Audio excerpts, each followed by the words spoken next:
até que o imperador Constantino, no ano 313, promulgasse o Edito de Milão, o cristianismo era considerado uma religião ilegal no Império Romano e era perseguido. De fato, até esse momento, nos diversos períodos de perseguição, foram incontáveis os mártires, aqueles que, na fidelidade ao Evangelho, deram sua vida antes de negar a sua fé. E a verdade é que, até esse momento, ou seja, quando a perseguição terminou, o modelo de santidade era o martírio. Ou seja, santo é o mártir. Quem deu a sua vida já se sabia que estava no céu. Porém, quando já não tinha mais perseguição, já não havia mais mártires, portanto, e aí perguntou-se qual seria então o modelo de santidade. E a memória que nós hoje estamos celebrando do bispo São Martinho de Tours é um pouco a resposta para isso. Porque, de fato, ele foi o primeiro grande santo não mártir cultuado pelos cristãos. E morreu no ano 397, ou seja, ainda no mesmo século, quando terminaram as perseguições.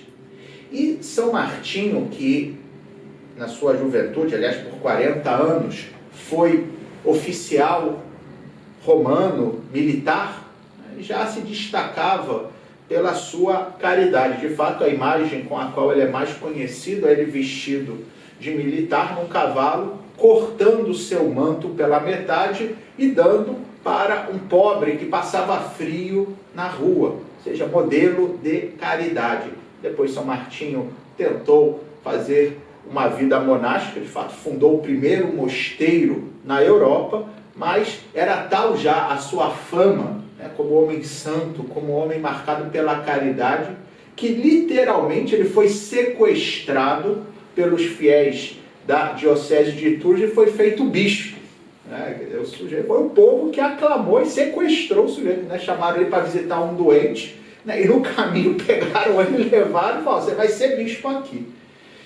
E realmente foi um homem de vida extraordinário.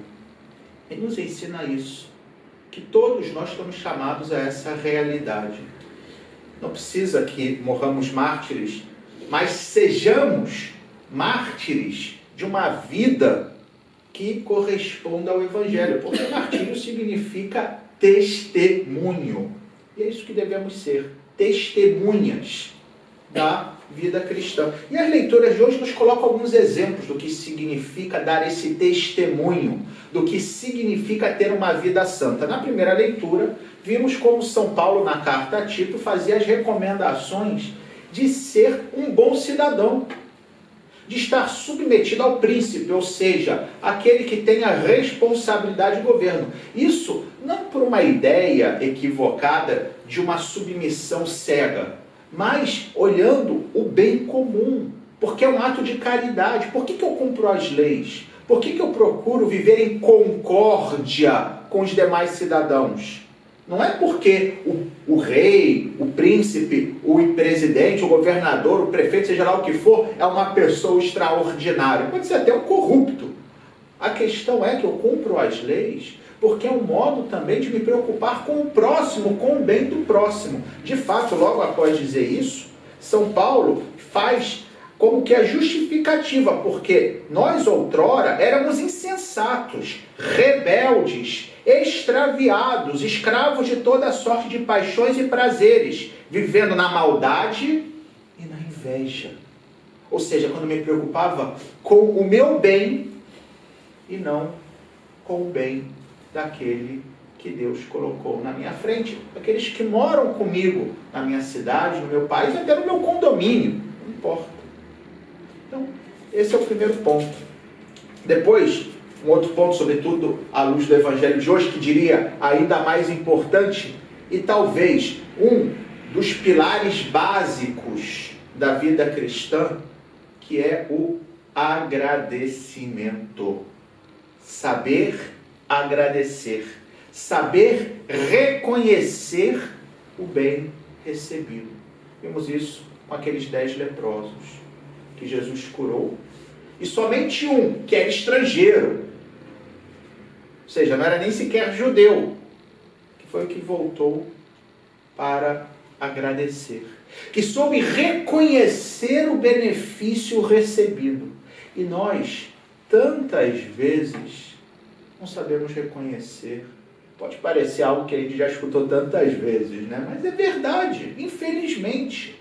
Será que o nosso reconhecimento, o nosso agradecimento é proporcional àquilo que recebemos de Deus? Vou começar pelo dom da vida, senão por outra coisa.